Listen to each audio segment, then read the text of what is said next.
अस्सलाम वालेकुम students. Professor Aamir Afzal Paulo Coelho के एक बड़े ही फेमस नावल द अल्केमिस्ट के साथ एक बार फिर आपके सामने। द अल्केमिस्ट में हम इससे पहले इसकी जो प्लॉट समरी और उसके मेजर इंसिडेंट्स डिस्कस कर चुके हैं।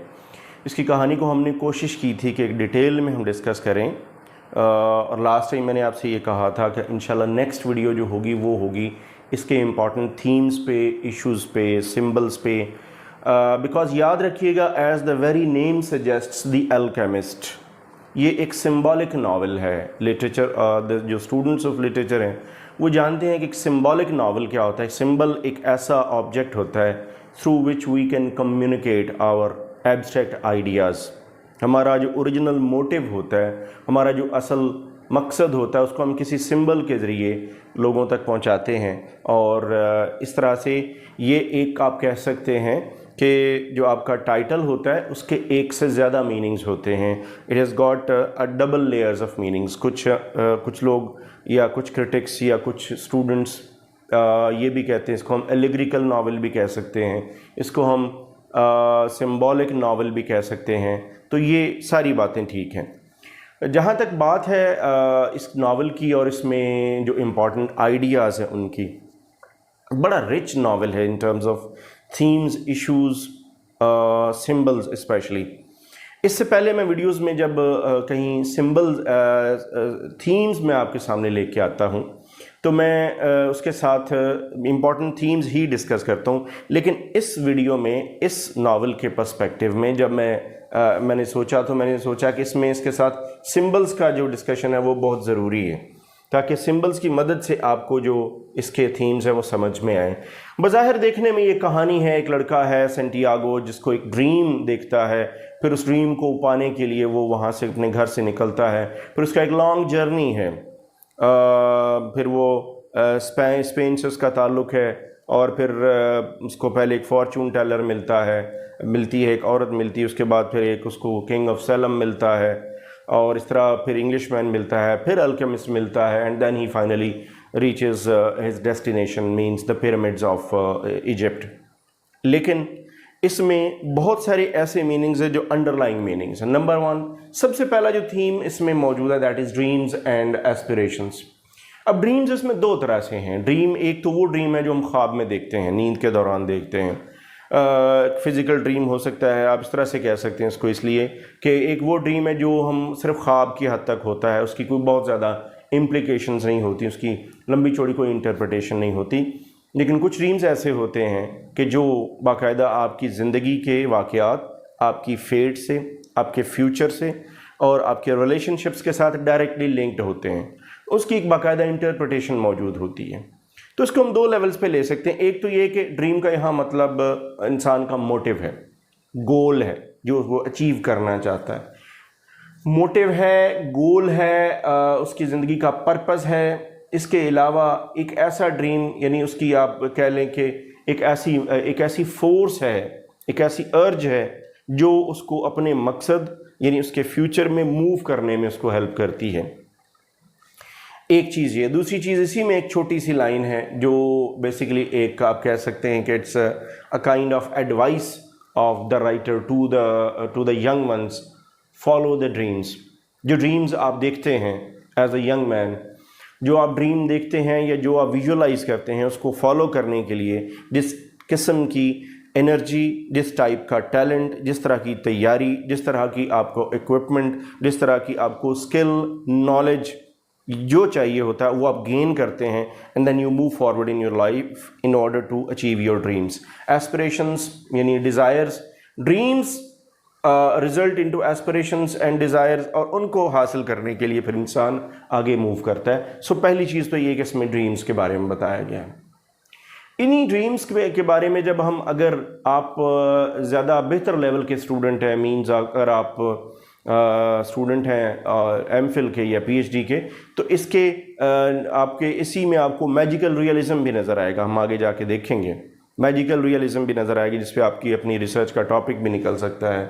मैजिकल रियलिज्म है, और इसी तरह के साइकोलॉजिकल जो कुछ टॉपिक्स हैं वो भी निकल सकते हैं। ड्रीम स्टडी आपके सामने आ सकती है। रिलीजन एंड स्पिरिचुअलिटी, ये religion and spirituality is directly linked with the personal life of Paulo Coelho. जब हमने इसकी बायोग्राफी पढ़ी थी तो मैंने बताया था कि इनको एक स्ट्रेंजर मिला जिसने कहा कि आपको पिलग्रिमेज पे जाना चाहिए। फिर ये पिलग्रिमेज पे गए, एक जो श्राइन थी वहाँ पे गए, एक चर्च था वहाँ गए, फिर वहाँ से वापस आए। तो इनकी जो बहुत वो जो इनका सफ़र था और जो सेंटियागो का सफ़र है, ये दोनों जर्नी जो है ये बिल्कुल सेम है। रिलीजन का बहुत ज़्यादा रोल है इसमें। अगर आप देखें तो सबसे पहला जो ड्रीम था वो भी चर्च के करीब उनको आया सेंटियागो को, और जहाँ पे ये कहानी ख़त्म होती है वो भी यही है, you have to go back to your place, that means your church. वहीं चर्च में जाएं। चर्च में क्या है? Church means spirituality, religion, Christianity, और आपकी ज़ात की प्योरिफिकेशन, आपकी ज़ात की रियलाइजेशन, आपकी जो सेल्फ रियलाइजेशन है, एपिफनी जो कि क्रिश्चियन टर्म है, ये सब कुछ आपको मिल सकता है only by following religion and bye gaining spirituality out of that religion. So religion is at the basis of this novel. इसके बाद आपके सामने आ जाती है फेट। फेट भी डायरेक्टली लिंक्ड है आपके रिलीजन के साथ। ये फेट की बात अगर आप नावल देखें तो उसमें आपको एक ग्लास मर्चेंट नज़र आता है, क्रिस्टल मर्चेंट नज़र आता है। तो वो कहानी में बार बार ये जिक्र करता है कि मकतब का लफ्ज़ है, it is everything is written already, सब कुछ पहले से लिखा हुआ है।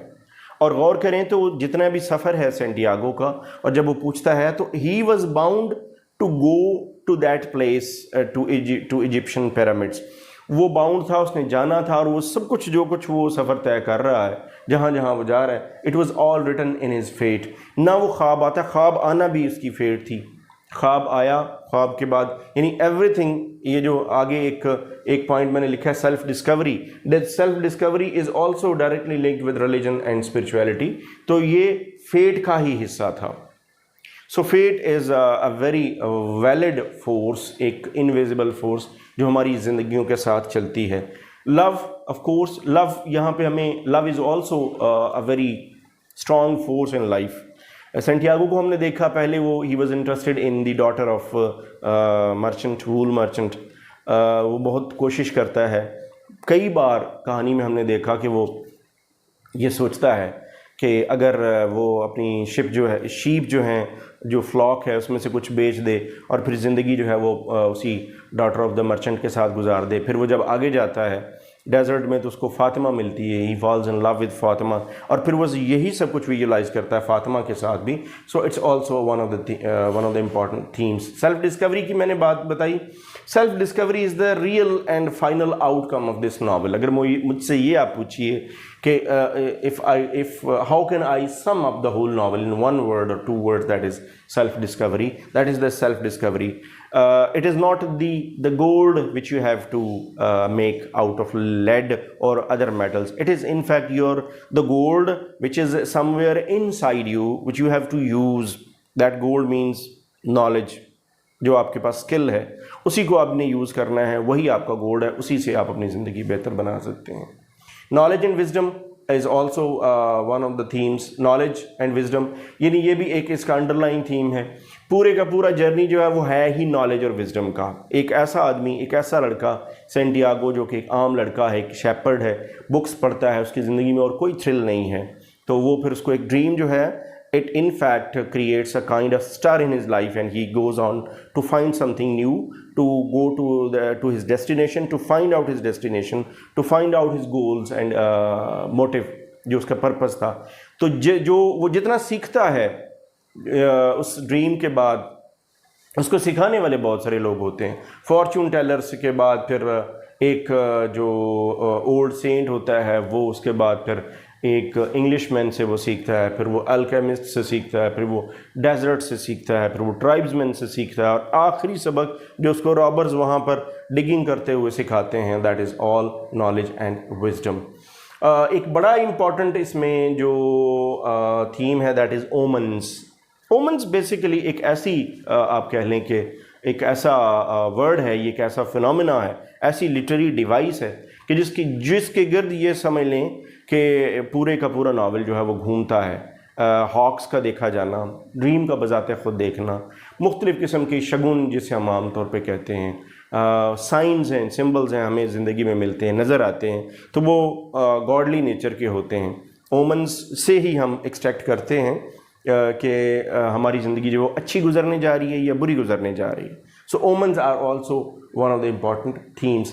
तो अगर हम ओवरऑल देखिए तो ये एक dreams, aspiration, self discovery, fate, love, knowledge and omens, ये इसके बड़े थीम्स बनते हैं। कुछ माइनर थीम्स भी हैं, but the whole story revolves around these major topics.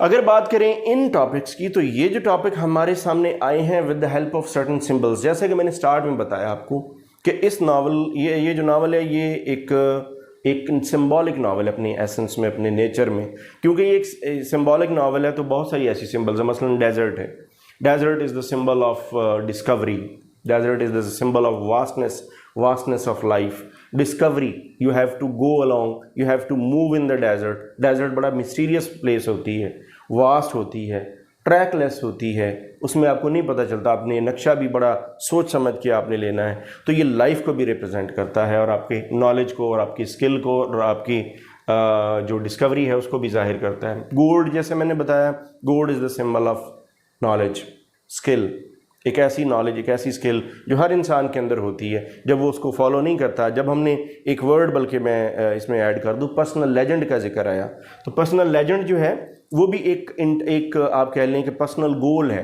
एक पर्सनल स्किल है, एक पर्सनल नॉलेज है, जिसको अचीव करने के लिए इंसान अपनी ज़िंदगी में स्ट्रगल करता है। हॉक्स जो हैं वो सिंबल ऑफ एग्रेशन है। हॉक्स सिंबल ऑफ एग्रेशन, जब ये सेंटियागो देखता है हॉक्स को, फिर ट्राइब्समैन को बताता है कि आपके ऊपर हमला होने वाला है या कुछ ऐसा होने वाला है, और वाकई वो हमला होता है, symbol of aggression. Cobra is the symbol of male potency भी है, पावर भी है, स्ट्रेंथ भी है, मिस्ट्री भी है। ये क्योंकि डेजर्ट में पाया जाता है तो इसलिए ये उसी के साथ मिला के पढ़ा जाएगा। क्रिस्टल ग्लासवेयर जो है ये भी एक ज़िंदगी की इंट्रिकेसीज़ को भी जाहिर करता है, एट द सेम टाइम ये आर्टिफिशियलिटी को भी जाहिर करता है, ट्रिवियलिटी को भी जाहिर करता है, ट्रिवियलिटी एंड फ्रेजिलिटी को जाहिर करता है। आम लाइफ में चीज़ें जो हम बहुत ट्रिवियल किस्म की, बड़ी आम सी ज़िंदगी गुजारते हैं, बड़ी ऐसी जो पायदार नहीं होती, जो ड्यूरेबल नहीं होती, ये उसको जाहिर करता है। हमारी कुछ ऐसे ज़िंदगी में एक्शंस होते हैं, कुछ ऐसे ड्रीम्स होते हैं जिनका कोई पर्पस नहीं होता। पिरामिड्स एंड साइकोमोर, इस नावल में ये मैं बता दूं कि बहुत सारे ऐसी बड़ी ब्रांचेस ऑफ नॉलेज हैं जो पाउलो कोएल्हो ने मर्ज की हैं। जैसे सबसे बड़ा जो इसमें दो ब्रांचेस ऐसी हैं इल्म की जो इसमें उन्होंने मर्ज की हैं फिक्शन के साथ। One is geography and other is history. So geography पूरा देखिए, स्पेन से अफ्रीका तक का सफ़र, अफ्रीका में इजिप्ट तक का सफ़र, पिरामिड्स तक का सफ़र, लैंग्वेजेस का जानना, ये सब कुछ जो है ये it is a journey through history and knowing about geography of different countries and continents. तो ये एक हिस्ट्री को रिप्रेजेंट करता है, एंटिक्विटी को जाहिर करता है, इंसानी ड्रीम्स की एंटिक्विटी को। और फिर एक इसमें अगर हम, जैसे मैंने स्टार्ट में बताया कि अगर हम इसको बहुत ज़्यादा डेप्थ में जाके इसको हम रिसर्च भी करें और आप साइकोलॉजिकल थ्योरीज लगा के इस पर रिसर्च करना चाहें, तो कलेक्टिव अनकॉन्शियस का भी हिस्सा है हिस्ट्री। ड्रीम्स हमारी कलेक्टिव अनकॉन्शियस का हिस्सा है, कलेक्टिव अनकॉन्शियस और अनकॉन्शियस दोनों का हिस्सा है ड्रीम्स। तो ये हिस्ट्री को और हमारे अनकॉन्शियस को भी जाहिर करता है। शीप इंसान की एक एंशंट जो तारीख़ है उसको भी जाहिर करता है, विजडम को जाहिर करता है, प्रोफेशन को जाहिर करता है, एंशंट प्रोफेशन को जाहिर करता है। शीप शेपर्डिंग ये बहुत पुराना पेशा है, पैगंबरों का पेशा है, प्रॉफिट्स भी यही करते थे। इससे वुसअत मिलती है, इससे एक्सपीरियंस मिलता है, इससे आप ये कह लें कि नॉलेज मिलता है, एक्सपोजर मिलता है लाइफ का, और एक लाइफ की एडजस्टेबिलिटी मिलती है। Stones are the symbol of good fortune and it is also a kind of reminder. Urim और तमीम जो थी ये एक ऐसी दो स्टोन्स थे जो मेल्कीज़ेडेक ने दिए थे सेंटियागो को। ये इस बात का रिमाइंडर था कि आपने अपने पर्पस से, अपने मकसद से नहीं हटना। तो ये चंद एक वो सिंबल्स हैं, ये वो चंद सिंबल्स हैं जो हमें हेल्प करती हैं इन थीम्स को समझने में। ये अगर हम इन सिंबल्स को समझ लें और हम कहानी को पूरा पढ़िए तो हमें ये इसके जो अंडरलाइन थीम्स हैं ये समझ में आ जाते हैं. So this was all about the alchemist. I hope you will understand if you watch all the videos based on the alchemist. अपने कमेंट्स ज़रूर किया करें अपने जब वीडियो आप पूरी देख लें. इंशाल्लाह I will come back with some new book of fiction. Thanks for watching.